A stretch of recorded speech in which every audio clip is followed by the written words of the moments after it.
예. 네, 오늘날 우리의 삶 속에서 참 이 미술이라는 존재는 어떤 존재일까요?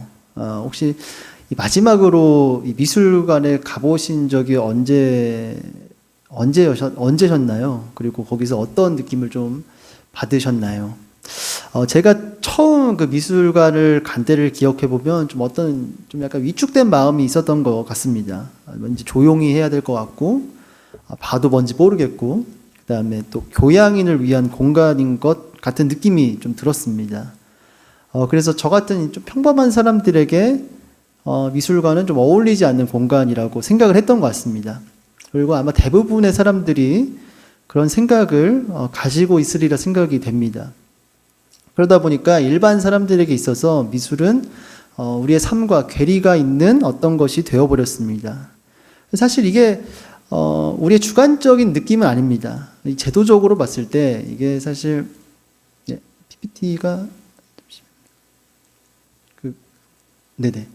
제도적으로 봤을 때 미술은 확실히 우리의 삶과 좀 분리가 되어 있습니다. 그래서 오늘날의 미술을 가만히 보면은 이 전시관, 그 다음에 비평, 그 다음에 이 시장이라는 이 틀 안에 좀 갇혀 있다라는 생각이 좀 듭니다. 우리는 미술관을 찾아가야만 비로소 이 미술 작품과 만날 수 있습니다. 그리고 이 전시를 기획하고 비평하는 이 큐레이터들과 비평가는 이 무엇이 예술이고 무엇이 예술이 아닌지를 결정합니다. 그리고 이 미술 시장에서는, 이 경매 시장에서는 이 미술품은 이제 그림 한 점에 막 몇 천만 원에서 몇 억까지 호가하며 거래되고 유통되는 어떤 상품이 됩니다. 이렇게 미술은 미술관, 비평가, 그리고 미술 시장, 경매 시장이라는 맥락 안에서 작동하는 어떤 무언가가 돼버렸습니다. 그러다 보니까 자연스럽게 미술은 우리의 삶에서 멀어질 수밖에 없고, 그러다 보니까 어쩔 수 없이 어떤 교양의 척도나 투기물이 되어버렸습니다. 그래서 이러한 현실을 예리하게 꼬집은 작품이 하나 있습니다. 그 학창 시절에 저는 이 작품을 미술 책에서 교과서에서 본 것 같습니다. 바로 듀샹이라는 듀샹이라는 작가가 만든 샘이라는 작품입니다. 그래서 이 마르셀 듀샹이라는 작가가 1917년에 이제 출품한 작품인데 그냥 평범한 남성용 소변기입니다. 근데 이 듀샹이라는 작가가 이제 공장에서 생성된 기성품 병기에 이렇게 작가의 사인을 합니다. 작가의 사인을 하고 미술관에 이렇게 출품을 합니다. 그리고 실제로 이게 미술품으로 남아 있습니다. 이런 작품을 보면 우리는 좀 약간 한 가지 의문이 듭니다. 과연 이것을 우리가 예술이라고 할 수 있을까요? 화장실에 있는 병기와 참 이게 뭐가 다를까라는 생각이 좀 듭니다. 다른 건 사실 하나입니다. 이것이 어떤 미술관이라는 공간과 맥락 속에 놓여 있다는 사실 그 하나만 다르지 우리가 매일 마주하는 그 병기와 사실 다를 게 없습니다. 그렇다면 이 병기가 아름다워서가 아니라 이 미술관이라는 이 제도가 이것을 예술로 인정하고 또 그것이 미술관 안에 있기 때문에 이것이 예술이 된 것입니다.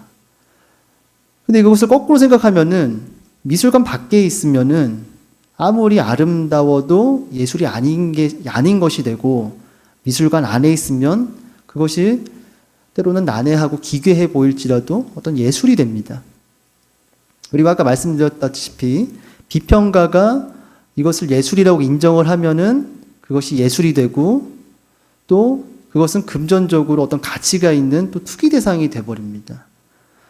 그래서 종합해보면 오늘날 미술은 참 우리의 삶에서 유리되어서 어떤 교양의 척도, 어떤 투자의 대상이 돼버렸습니다. 그래서 이렇게 제도적으로 봤을 때 참 우리의 삶과 미술이 괴리가 있는데 그 내용도 참 우리를 미술과 멀어지게끔 합니다. 지금 보시는 작품은 앙드레 마송이라는 화가가 그린 자동 드로잉이라는 작품입니다. 그러니까 마송이라는 화가는 어떻게 그림을 그렸냐면은 그 의식적으로 그림을 그린 게 아니라 그 의식 너머에 무의식을 따라서 그림을 그렸습니다. 그래서 그 자신의 내면 깊은 곳에서 그 올라오는 것들을 이렇게 그림으로 형상화했습니다. 저는 이 그림을 보면서 분신사바가 좀 떠올랐습니다. 그 내면의 그 의식이 아니라 그 무의식을 따라서 그 원을 이렇게 비슷하게 그리는 뭐 그런 걸 이제 초등학교 때 한 적이 있는데 뭐 그런 비슷한 느낌으로 이제 그림을 그린 것입니다. 참 그의 시도가 참신하긴 하지만은 과연 이것을 우리가 예술이라고 할 수 있을지 참 저 같은 일반인의 입장에서는 좀 납득이 좀 안 갈 때가 있습니다. 또 다른 작품 하나 보실까요? 영국의 마크 퀸이라는 작가가 만든 이 두상 조각입니다. 근데 이게 돌로 만든 게 아니라 이 자신의 피를 그 수개월간 걸쳐서 뽑은 다음에 이제 그걸로 자신의 두상을 만든 겁니다. 그러니까 이게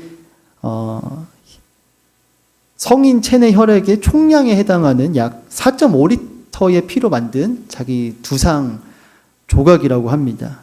그래서 이 작품이 냉동장치 안에 이렇게 전시가 되어 있는데 이 전원이 꺼지면은 이게 막 흘러내린다고 합니다. 이 작품을 보면은 참 참신함을 떠나서 이제는 막 오싹하고 좀 기괴한 느낌을 줍니다. 그래서 과연 우리가 이런 것을 예술이라고 할 수 있을지 참 의문이 듭니다. 그래서 이처럼 현대 미술은 상당 부분은 좀 난해하고 좀 추상적이고 때로는 기괴하기까지 합니다. 그래서 한스 제들마이어라는 학자가 있는데 이 학자가 뭐라고 평가를 했냐면은 근대와 현대 미술이 어떤 영원적이고 초월적인 가치를 부정하는 방향으로 지금 나아가고 있다고 이렇게 진단을 했습니다. 그래서 오늘날의 예술이 어떤 예술이 아닌 것을 예술이라고 주장하는 형태를 취했다고 말합니다. 물론 오늘날의 미술, 그러니까 근현대 미술을 뭐 전체를 다 이렇게 평가할 수 없겠지만은 왜냐하면 분명히 오늘날에도 어떤 영성을 추구하고 어떤 깊이를 추구하는 작가가 분명 있습니다. 그럼에도 미술이 보통 사람들의 삶에서 멀어진 것은 참 부정하기 어려운 현실이라고 생각을 합니다. 그리고 여기에 더해서 또 개신교인들에게 미술은 또 다른 이유로 좀 낯섭니다. 바로 그 우상 숭배라는 오해 때문입니다. 그 중세 시대에 그 많은 사람들이 이 성상과 성화 앞에서 참 미신적인 행동을 많이 했습니다. 그래서 어떤 성상이나 성화 앞에서 뭐 기도하고 절하면서 어떤 신비적인 체험을 계속 갈구하고 갈망했습니다. 그리고 이런 성화나 성상을 그리는 데에 뭐 도움을 준다거나 아니면 기증한다거나 하면은 구원을 받을 수 있다라고 믿었습니다.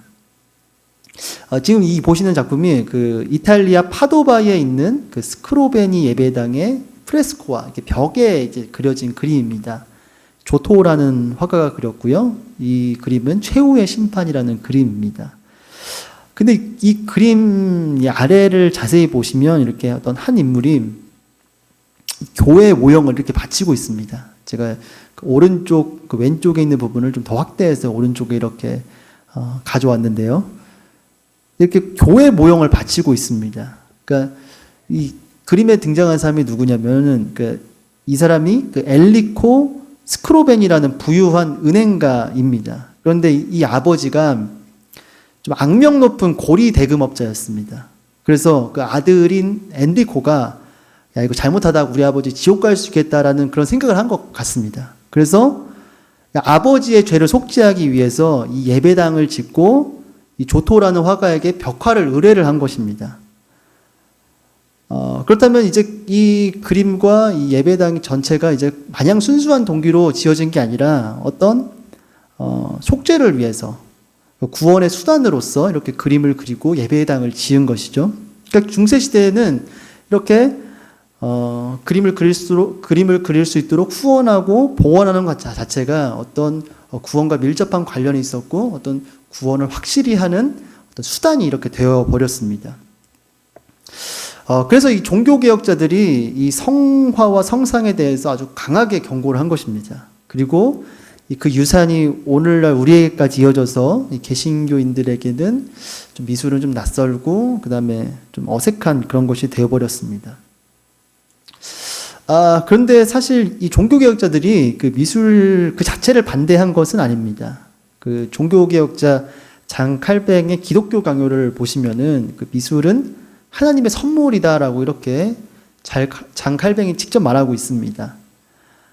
예배의 대상이나 어떤 숭배의 도구가 될 수 있는 형상은 좀 금지를 했지만 교육적인 목적이나 아니면 어떤 역사를 기록하기 위한 그림은 매우 긍정을 했습니다.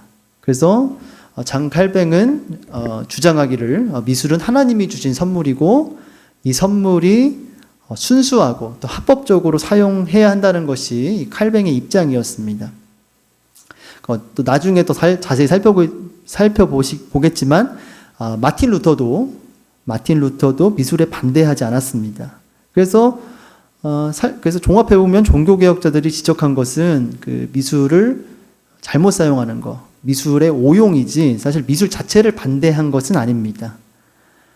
오히려 미술을 잘 사용하면은 참 우리에게 큰 유익을 주는 것이 바로 미술입니다. 그렇다면은 미술이 우리에게 주는 유익은 무엇일까요? 뭐 많은 것들이 있겠지만 신앙인에게 좀 미술이 주는 유익을 좀 살펴보도록 하겠습니다. 먼저는 교육입니다. 이 중세 시대에는 참 문맹률이 엄청났습니다. 그래서 대부분의 사람들이 글을 읽을 줄 몰랐기 때문에 성경도 읽을 수가 없었습니다. 그래서 이 미술이 그 문맹자들을 위한 어떤 성경이 되었습니다. 지금 이제 보시는 곳은 프랑스 오탱에 있는 생 라자르 대성당의 정문입니다. 그 12세기 지슬베르투스라는 조각가가 이 성당 입구에 최후의 심판 부조를 이렇게 새겼습니다. 그래서 가까이 보면은 이렇게 최후의 심판의 그림이 도상이 이렇게 있습니다. 가운데는 심판하시는 그리스도가 이렇게 위엄 있게 앉아 있고 왼편에는 구원받는 자들이 있고 오른편에는 천사와 악마가 영혼의 무게를 이렇게 저울에 달고 있습니다. 그러니까 당시 신자들이 이 성당을 들락날락 거리면서 이것을 매주 보았을 것입니다. 그러니까 그렇다면 이제 글을 읽지 못하는 사람들에게는 이 조각 자체가 성경의 메시지고 성경 그 자체가 되는 겁니다. 그래서 이 조각이 결국 가르치는 게 뭐냐? 현재의 고통이 아니라 그 영원한 천국을 바라보게끔 이렇게 신자를 교육하고 교화시키는 그 목적이 이 조각 속에 담겨 있습니다. 그래서 이렇게 성당은 단순히 그냥 어떤 건축물이 아니라 돌의 성경으로서 복음을 전하고 신자들을 이렇게 교육을 했습니다. 그래서 이렇게 첫 번째는 이제 교육으로서의 그런 유익이 있고요. 그 두 번째는 이제 경배를 위한 미술인데요. 동방정교회의 이콘을 좀 이야기할 수 있겠습니다. 동방정교회의 그 이콘은 단순한 그림이 아니라 그 초월적인 실제를 경험하는 그 창이었습니다. 처음 이 이야기를 들으면은 이거 우상숭배 아닌가라는 생각이 들 수도 있습니다. 그런데 이 동방정교회 신학자들이 이콘에 대한 그 성경적 또 신학적 논리를 엄청 정교하게 세웁니다. 그리고 그 중심에는 예수 그리스도의 성육신이 있습니다. 그래서 이들의 논리가 뭐냐면은 그리스도는 눈에 보이지 않는 하나님이시지만 그 눈에 보이지 않는 하나님이 육신을 입고 이 땅에 오심으로써 눈에 보이는 하나님이 되셨다는 겁니다. 우리가 잘 알고 있는 내용이죠. 그렇기 때문에 눈에 보이지 않는 하나님과 그 신적 실체를 그릴 수 있다는 것이 그 정교회 신학의 논리입니다. 그러니까 예수 그리스도의 성육신을 통해서 눈에 보이지 않는 분이 눈에 보이게 되셨으니까 그분을 그림으로 그리는 것은 정당하다라는 것이 바로 정교회 신학자들의 논리였습니다. 그래서 이 정교회 신자들은 이콘 앞에서 기도하고 때로는 이콘을 만지고 또 이콘에게 키스를 하기도 합니다. 단순히 이게 그 이콘 자체를 경배하는 것이 아니라 이콘을 통하여서 그 너머의 신적인 실제, 그 신적인 그 어떤 영원한 세계와 접촉을 하는 것입니다. 그래서 이렇게 미술은 어떤 신적인 실제를 만날 수 있는 창의 역할을 합니다. 세 번째는 이제 묵상을 위한 미술입니다. 그래서 그 서양 미술사를 보면은 데보셔널 이미지라는 장르가 있습니다. 이게 어떤 장르냐면은 신자들로 하여금 영적인 묵상을 촉진하기 위해 만들어진 그런 미술입니다. 안니발레 카라치가 그린 성 프란치스코라는 그림인데요. 그 오른쪽에 이렇게 있는 사람이 이 성 프란치스코라는 성인입니다. 근데 자세히 보시면 이 성 프란치스코가 이렇게 그 손으로 우리를 십자가로 이렇게 안내하고 있는 모습이 보입니다. 그래서 이 그림을 가만히 보고 계시면은 그 우리로 하여금 십자가로 이렇게 이끌리는 경험을 하게 되고 자연스럽게 그리스도의 그 순환을 묵상하게끔 합니다. 이렇게 미술은 우리로 하여금 기도를 함에 있어서 또 묵상을 함에 있어서 또 그 묵상과 기도를 촉진하는 도구가 됩니다. 네, 이제 마지막으로 좀 제가 이제 특별히 강조하고 싶은 부분인데요. 그 미술은 또 이 성경 해석에 또 새로운 차원을 열어주는 역할을 합니다. 한 화가가 성경 장면을 그릴 때 이 단순히 역사적인 사건을 재현하는 것이 아닙니다. 그 속에는 그 작품 속에는 작가나 당대 사람들의 그 성경 해석이 그 작품 안에 좀 들어 있습니다. 그래서 이 미술 작품이 어떤 하나의 주석과 해설 역할을 합니다. 이 카라바조의 그리스도의 체포라는 그림입니다. 이 작품을 보시면은 그 유다가 그리스도를 배신하는 장면을 이렇게 지금 한 폭의 화면으로 그려내고 있습니다. 자, 우리가 잘 아는 것처럼 유다는 예수님을 배반한 12제자 중에 한 명이었고, 그 유다의 키스는 참 기만적이고 참 역겨운 키스라고 생각이 됩니다. 스승을 파는 제자의 키스이자 어떤 돈을 위해서 그 3년간의 시간을 부정하는 그런 키스인 것이죠. 우리는 이 작품을 보면서 참 그 유다를 욕할지도 모르겠습니다. 어떻게 스승을 이렇게 팔 수가 있냐? 어떻게 예수님을 배반할 수 있냐? 이렇게 욕할지도 모르겠습니다. 그런데 이 작품을 가만히 보면은 그 옆에 등불을 들고 있는 사람이 있습니다. 이게 누구냐면은 이 그림을 그린 화가 자신입니다. 그러니까 카라바조가 자기 자신을 이렇게 그 그림 속에 넣은 것입니다. 카라바조는 왜 이 장면 속에 자기 자신을 넣었을까요? 지금 카라바조가 들고 있는 걸 보면은 지금 호롱불 같은 거를 지금 들고 있습니다. 그러면은 이 카라바조가 등불을 들고 있음으로써 이 배반의 현장이 지금 가능한 것입니다. 불이 없으면은 예수님을 못 찾지 않겠습니까? 근데 불이 있으니까 예수님이 누군지도 식별이 가능하고 예수님을 체포할 수 있는 것입니다. 그러면 이게 전체적으로 의미하는 게 뭐냐? 카라바조는 지금 이 기만적인 현장에, 그러니까 예수님을 팔아넘기는 이 현장에 자신도 일조하고 있다라는 것을 이렇게 그림으로 고백하고 있는 것입니다. 그래서 참 이런 그림 앞에서 우리가 생각을 해보면은, 만약 우리가 유다를 욕할 수 있을까라는 그런 생각이 듭니다. 우리도 매일의 삶 속에서 그리스도를 배반하고 배신하는 일이 얼마나 많을까요? 그 돈, 명예, 이익 앞에서 그리스도를 배반하는 우리의 모습을 참 떠올려 보면 우리도 마냥 유다를 욕할 수 없다라는 그런 생각이 듭니다. 예, 그래서 카라바조의 이 그림은 우리가 익숙하게 생각했던 그런 성경 본문에 좀 균열을 내고 본문에 대해서 다시 생각하게 만듭니다. 그래서 이처럼 미술 작품은 성경에 대한 우리의 해석과 이해를 넓히고 좀 깊게 할 수 있도록 도와줍니다. 예, 그래서 이렇게 볼 때 참 미술은 결국 우리의 삶과 신앙을 위해 하나님이 주신 선물입니다.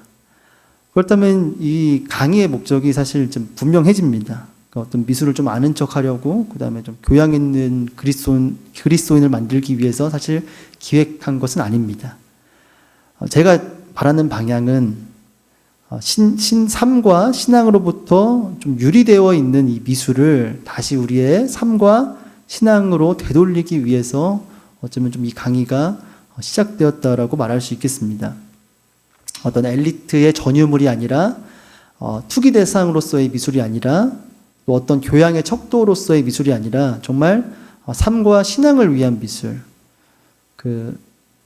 그런 미술을 좀 찾고자 이 강의를 제가 좀 기획을 하게 되었습니다. 그래서 오늘 본문 말씀처럼 피조물이 허무한 데 굴복하는 것은 자기 뜻이 아니라 굴복하게 하시는 이로 말미암음이니 그 바라는 것은 피조물로 썩어짐의 종노릇한 데서 해방되어 하나님의 자녀들의 영광의 자유에 이르는 것입니다. 이 말씀처럼 이 말씀이 시사하는 것처럼 미술도 마찬가지 아닐까 생각을 해봅니다. 오늘날 미술이 좀 본래의 목적에서 벗어나 허무한 데 굴복하여서 또 투기의 대상물이 되고 교양의 척도가 되어버렸지만 미술 안에도 저는 그 본래의 가치를 회복하려는 갈망이 있다라고 믿습니다. 그리고 제가 생각하기에 미술이 어떤 보이지 않는 초월적인 가치와 이 세계와 연결되어서 우리의 삶과 신앙을 풍요롭게 할 때 미술은 그 목적을 가장 잘 이루지 않았을까라고 그렇게 생각을 합니다. 그리고 이것이 하나님이 미술이라는 선물을 우리에게 주셨을 때 의도된 원래의 목적과 가치라고 생각합니다. 그리고 부족하지만 이 강의를 통해서 원래 그 목적과 가치를 찾는 그런 시간을 함께 걸어 나가고자 합니다. 그래서 이 미술을 통해서 때로는 우리의 삶을 되돌아보게 하고 때로는 우리에게 기쁨을 주고 때로는 우리가 또 슬픔에 공감하며 우리의 영과 육을 살리는 그런 시간이 되었으면 참 좋겠습니다. 그래서 결국 미술을 통해서 더 진실한 신앙인, 더 진실함 되게끔 하는 것이 참 이 강의를 통해 우리가 나아가고자 하는 목표입니다. 그리고 이러한 삶을 직접 산 사람이 있습니다. 제가 전에도 한번 설교 시간에도 소개를 해드린 것 같은데 바로 빈센트 반 고흐입니다. 제가 전에도 설명드린 것처럼 원래 반 고흐는 좀 목사가 되려고 했습니다. 그래서 신학교에 지원도 했고 벨기에 탄광촌에서 전도사로 일하기도 했습니다. 교회 당국의 반대가 너무 심해가지고 목사가 될 수 없어서 결국 화가의 길을 선택했지만 그의 삶과 그의 작품에는 언제나 이 복음이 흘렀습니다. 그래서 그 원래 반 고흐 당시 프랑스 화단의 그 주류는 이렇게 부르주아의 삶을 그렸습니다.